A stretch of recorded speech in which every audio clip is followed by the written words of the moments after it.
When it comes to creating a jaw-dropping V-taper, few have done it better than Dennis Wolf. With wide shoulders, a tiny waist, and quads that look carved from stone, Dennis became one of the most recognizable bodybuilders of his era.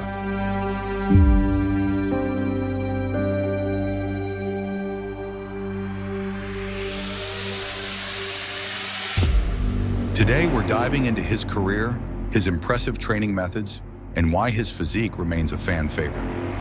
Dennis Wolf was born on October 30th, 1978, in Tokmok, Kyrgyzstan, before his family relocated to Germany when he was a teenager.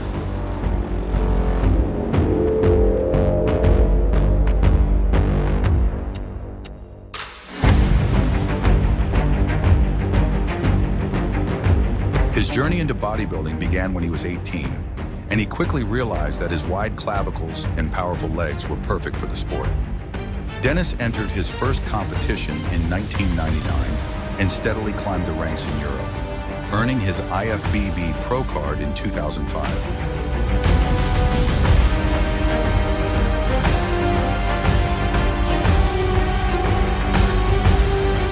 By 2006, Dennis was on the Olympia stage, but it wasn't until 2007 that he made a statement, placing 5th and catching the attention of fans worldwide. His combination of mass and aesthetics was reminiscent of the classic golden era physiques, but with a modern twist.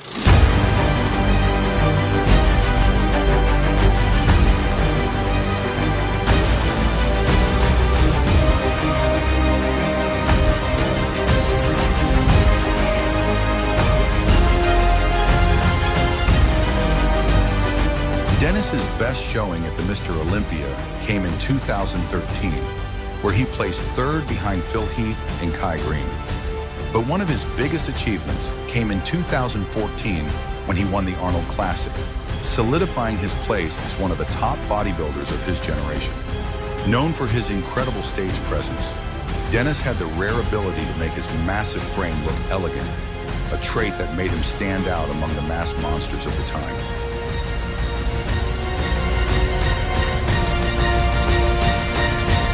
Dennis's training philosophy focused on maximizing his strengths, wide shoulders, a powerful back, and enormous quads, while ensuring his physique stayed symmetrical and aesthetic.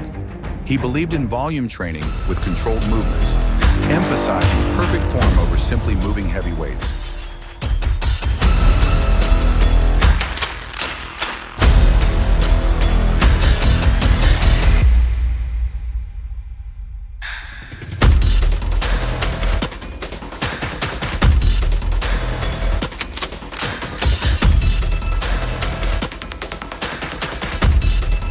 Dennis's shoulder workouts were essential to his V-taper, and he trained them with a mix of heavy compound lifts and isolation exercises.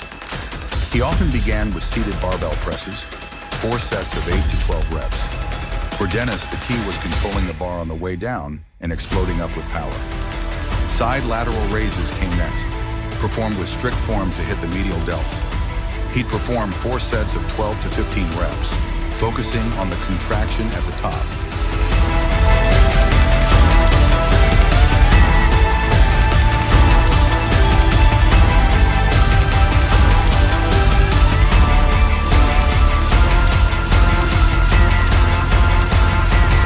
Dennis also included rear delt flies and upright rows to ensure his delts were fully developed, creating that rounded 3D effect.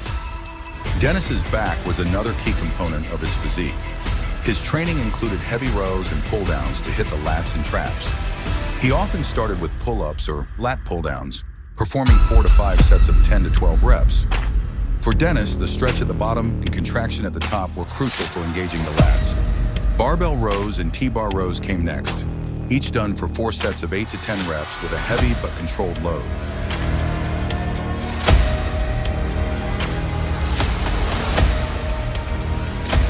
Dennis also incorporated seated rows and dumbbell rows to target thickness.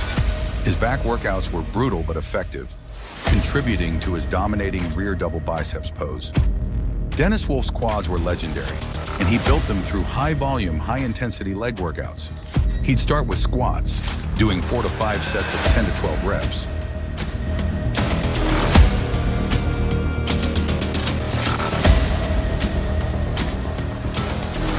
Dennis focused on full-depth squats to maximize quad activation.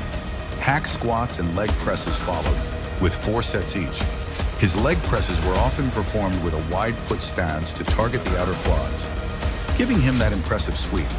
He finished with leg extensions for detail and separation, and hamstring curls to balance his lower body development.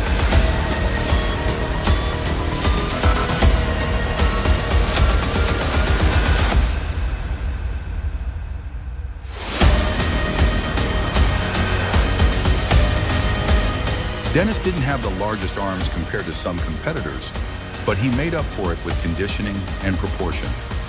He relied on classic movements like barbell curls and alternating dumbbell curls to hit the biceps, focusing on the contraction and slow negatives.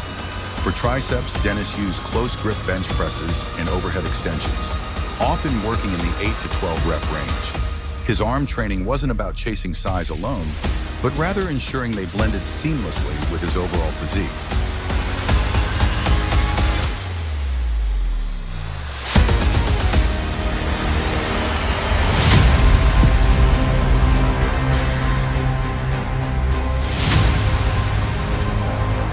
Dennis followed a high-protein, clean diet to maintain muscle mass while keeping his waist tight. His meals were spaced out every 2 to 3 hours, consisting of lean proteins like chicken, fish, and beef, along with complex carbohydrates such as rice, sweet potatoes, and oats. His focus on clean eating and proper nutrient timing played a crucial role in achieving his signature conditioning.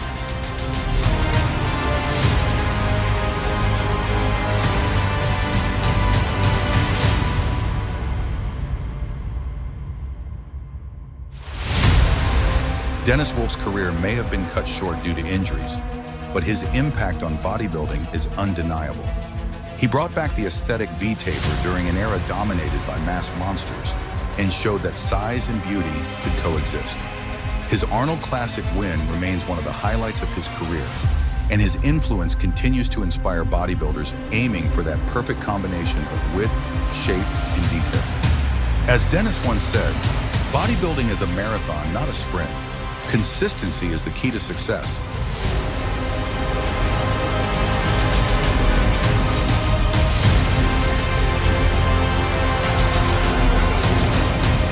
Thanks for joining us as we took a closer look at the incredible career and training style of Dennis Wolf. If you enjoyed this, be sure to like, comment, and subscribe for more insights into the legends of bodybuilding. Until next time, stay disciplined and stay strong.